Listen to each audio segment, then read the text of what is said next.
हम जब भी कोई काम करने की सोचते हैं तो सबसे पहले हमारे दिमाग में उस काम को टालने के लिए हजारों बहाने आ जाते हैं। हमारा मन कोई भी काम करना ही नहीं चाहता, लेकिन जीवन में काम तो करना ही पड़ेगा और हम कड़ी मेहनत करने से डरते हैं। और कैसे हम खुद को मेहनत करने के लिए तैयार कर सकते हैं, ये हम गौतम बुद्ध की इस कहानी से सीखेंगे। एक पहाड़ी के पास बसे एक छोटे से गांव में एक युवा लड़का रहता था, परंतु वो लड़का पूरे गांव में अपने आलस्य और कामचोरी के लिए काफ़ी प्रसिद्ध था। सभी गांव वाले उसको आलसी कहकर पुकारते थे, क्योंकि वो पूरे दिन कुछ नहीं करता था और पूरा दिन एक पेड़ के नीचे पड़ा रहता, बिना कुछ काम किए बस अपने भविष्य के बारे में अच्छे अच्छे सपने देखते रहता। उसका जीवन ऐसे ही आलस्य में गुजर रहा था। एक दिन उस गांव में एक बौद्ध भिक्षु पधारे, जो कि अगले कुछ दिनों तक उसी गांव में रुकने वाले थे। बौद्ध भिक्षु गांव में भिक्षा मांगने जाते और दिन भर लोगों को उपदेश देते थे और रात में गांव के बाहर बने एक बौद्ध मठ में रुकते थे। बौद्ध भिक्षु जब भी भिक्षाटन के लिए जाते और भिक्षा लेकर वापस लौटते तो वो हर बार उस जवान लड़के को उसी पेड़ के नीचे लेटा हुआ पाते। बौद्ध भिक्षु 2 दिनों तक उसको देखते रहे और वो समझ चुके थे कि ये लड़का मानसिक आलस्य का गुलाम लगता है। अगले दिन जब बौद्ध भिक्षु भिक्षा लेकर वापस लौट रहे थे तो उस लड़के के पास गए।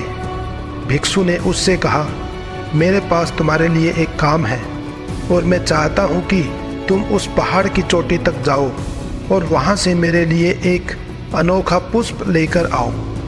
लड़के ने लेटे लेटे ही पहाड़ी की तरफ देखा। उसके बाद उसने बौद्ध भिक्षु की तरफ देखा और मजाक उड़ाते हुए बोला, ये असंभव है, मैं उस पहाड़ी की चोटी तक नहीं जा सकता।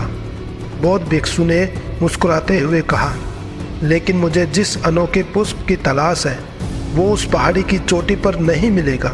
वो तो इस पहाड़ी के दूसरी तरफ एक गुफा के बाहर मिलेगा, जिसके लिए इस पहाड़ी की चोटी तक चढ़कर दूसरी तरफ नीचे उतरना होगा। लेकिन वह कोई साधारण पुष्प नहीं है, ऐसा पुष्प तुमने आज तक नहीं देखा होगा। वो एक बहुत ही दुर्लभ पुष्प है जो अपनी रोशनी बिखेरता है। भिक्षु की इन बातों से उस लड़के के अंदर थोड़ी उत्सुकता जागी।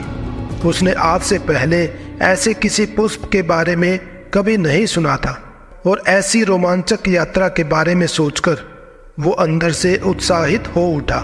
इसलिए उसने भिक्षु की चुनौती को स्वीकार कर लिया और वो पहाड़ी की तरफ चल दिया। परंतु चढ़ाई बहुत लंबी और कठिन थी। जल्दी ही वो थकने लगा, उसकी सांस फूलने लगी और शरीर से काफ़ी पसीना बहने लगा, लेकिन फिर भी उसने चलना जारी रखा। वो जैसे तैसे ऊपर और ऊपर चढ़ता गया। उसे खुशी और उत्साह की अनुभूति होने लगी जो उसने आज तक कभी महसूस नहीं की थी। जब वो अपनी मेहनत और प्रयास के दम पर पहाड़ के शिखर पर पहुंचा तो वो पूरी तरह से थक चुका था, लेकिन वो बहुत खुश भी था। उसे अंदर से खुशी का एहसास हो रहा था। उसके चेहरे पर योद्धाओं जैसी मुस्कान थी, जैसे उसने कोई युद्ध जीत लिया हो। उसने पहाड़ी के शिखर से नीचे देखा तब वो बड़ा हैरान हुआ। उसके सामने एक बहुत ही मनमोहक दृश्य था। उसे लगा कि वो कोई जंग जीत चुका हो। एक अलग ही उपलब्धि की भावना महसूस की जो उसने आज से पहले कभी नहीं महसूस की थी। लेकिन अभी असली चुनौती बची हुई थी।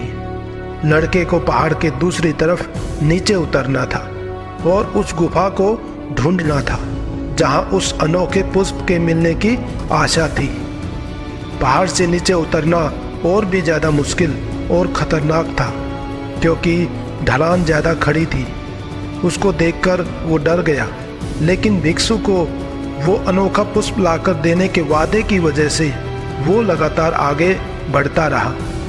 काफ़ी मशक्क़त और कड़ी मेहनत के बाद जब वो गुफा तक पहुंचा तो उसने देखा कि वो अनोखा पुष्प बिल्कुल गुफा के बाहर लगा हुआ था, जो रोशनी में काफ़ी चमक रहा था। उसने वो पुष्प उठाया, परंतु उसकी सुंदरता को देखकर अचंभित रह गया। वह काफ़ी देर तक उस पुष्प को ही घूरता रहा, लेकिन फिर अचानक उसे याद आया कि अभी तो उसे वापस भी जाना है, लेकिन वो पूरी तरह से थक चुका था। वह परेशान हो गया कि अब वो वापस उस पहाड़ पर कैसे चढ़ेगा और भिक्षु तक ये पुष्प कैसे लेकर जाएगा। एक पल के लिए वो हार मान गया था, लेकिन फिर उसे वो गर्व की भावना याद आ गई जो उसने पहाड़ी के शिखर पर पहुंचने पर महसूस की थी। उसे एहसास हुआ कि उसके अंदर इस सफ़र को दोबारा पूरा करने की ताकत है। वो पूरे दृढ़ संकल्प के साथ दोबारा पहाड़ी पर चढ़ने लगा। उसकी मांसपेशियों में दर्द हो रहा था, पैर कांप रहे थे, उसकी सांसें फूल रही थी। वो कई बार लड़खड़ाकर गिरा भी, लेकिन उसने हार नहीं मानी। वो खुद को आगे बढ़ाने के लिए लगातार प्रेरित करता रहा और अथक प्रयास और कई घंटों की कड़ी मेहनत के बाद आखिर वो उस बौद्ध भिक्षु के पास पहुंच गया। वो बहुत खुश था। उसे महसूस हुआ कि आज उसने अपने आलस पर काबू पा लिया है और कुछ महान कार्य करके दिखाया है। उसके चेहरे पर इतनी खुशी और संतुष्टि का भाव देखकर बौद्ध भिक्षु मुस्कुराए और बोले, बहुत बढ़िया, आज तुमने जीवन का एक बहुत ही ज़रूरी सबक सीखा है कि आलस्य कोई ऐसी चीज़ नहीं है जिसे स्वीकार कर लिया जाए या उसके आगे झुक जाए।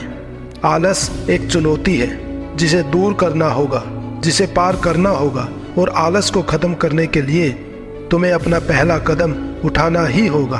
अपने लक्ष्य की ओर चलना ही पड़ेगा और तब तक चलते रहना पड़ेगा जब तक तुम अपनी मंजिल को हासिल नहीं कर लेते। लड़के ने भिक्षु के शब्दों की गहराई को समझा और उसके महत्व को समझते हुए अपना सिर हिलाया। आज उसको सच में एहसास हुआ कि वो हमेशा से ही महान कार्यों को करने में सक्षम था, लेकिन उसके आलस्य ने उसे रोक रखा था। अब वो जान चुका था कि उसके पास उसके रास्ते में आने वाली किसी भी बाधा को पार करने की ताकत और दृढ़ संकल्प है। इसके बाद भिक्षु ने उस लड़के को आशीर्वाद दिया और अपने आश्रम वापस चले गए। अब यहाँ पर सीखने वाली बात यह है कि जब हम असंभव दिखने वाले कार्यों पर भी अपने लक्ष्य को प्राप्त करने के लिए खुद को आगे बढ़ाते हैं, तब हम अपने भीतर एक ऐसी ताकत और संकल्प की खोज करते हैं जिसके बारे में हम पहले कभी नहीं जानते थे। आलस्य पर काबू पाने के लिए हमें खुद को चुनौती देनी चाहिए और बड़े लक्ष्य बनाने चाहिए। फिर चाहे वो लक्ष्य कितने ही मुश्किल क्यों ना हो, हमें लगातार खुद को अपनी शारीरिक और मानसिक सीमाओं से परे ढकेलते रहना चाहिए और असफलताओं व बाधाओं का सामना करने पर भी अंदर से मजबूत बने रहना चाहिए।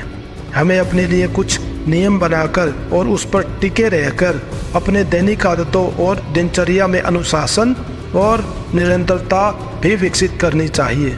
हम कुछ भी ऐसी आदतें डाल सकते हैं जो हमारा मन ना लगने पर भी ध्यान केंद्रित करने और कार्यरत रहने में मदद करती है। एक और महत्वपूर्ण बात, आलस्य पर काबू पाने का मतलब होता है विकास की मानसिकता विकसित करना। इसका मतलब ये है कि चुनौतियों और असफलताओं को सीखने के अवसरों के रूप में देखना, ना कि हार मानने के कारणों के रूप में, और इसका अपने सुधार व सीखने के लिए उपयोग कर सकते हैं। और अंत में हमें अपने आलस्य पर काबू पाने के लिए अपने आराम को छोड़कर जीवन की चुनौतियों और अवसरों को स्वीकार करना ही पड़ेगा। दोस्तों, हमें आलस्य को छोड़ना ही पड़ेगा और अपने मन को समझाना पड़ेगा कि जीवन में आपको बहुत सारे कार्य करने पड़ते हैं और हमें करने भी चाहिए। तभी आप जीवन में सफलता प्राप्त कर सकते हैं और एक अच्छा और बेहतरीन जीवन जी सकते हैं। दोस्तों, आज की इस वीडियो में बस इतना ही। मिलते हैं एक और नई वीडियो के साथ। पूरी वीडियो देखने के लिए आपका बहुत बहुत धन्यवाद। दोस्तों, अगर आपको ये वीडियो अच्छी लगी तो चैनल को सब्सक्राइब करें और बेल आइकन को प्रेस करें ताकि आपको नई वीडियो का नोटिफिकेशन मिलता रहे। हमारे वीडियोस को लाइक करें, शेयर करें और अपने सुझाव कमेंट में अवश्य दें। आपके सपोर्ट के लिए बहुत बहुत धन्यवाद दोस्तों।